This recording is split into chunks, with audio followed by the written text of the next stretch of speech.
जय शिवराय मित्रांनो. तर मी घेतला आहे 90 दिवसात ट्रेडिंग शिकायचं चॅलेंज. दिवस दुसरा.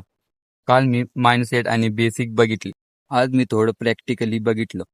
चार्ट कसा वाचायचा आणि कॅन्डल स्टिक म्हणजे नक्की काय हे समजून घेतलं. ट्रेडिंगमध्ये चार्ट म्हणजे आपलं मिरर आहे.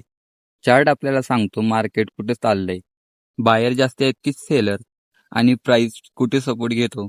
आजचा फोकस मी या गोष्टीवर केला. त्या म्हणजे चार्ट ओपन करून मी बेसिक स्ट्रक्चर समजून घेतले. प्रत्येक कॅन्डल काय दर्शवते ते बघितले. ग्रीन कॅन्डल बायर आणि रेड कॅन्डल सेलर. कॅन्डलची बॉडी आणि विक यांचं मिनिंग समजून घेतलं. यूट्यूबवर बेसिक कॅन्डल स्टिक पॅटर्न याचे व्हिडिओ बघितले. लक्षात ठेवा मित्रांनो, आजचा उद्देश प्रॅक्टिस नाही, ऑब्झर्वेशन आहे. ऑब्झर्वेशनमुळे तुम्हाला मार्केटचं रिदम समजायला सुरुवात होते.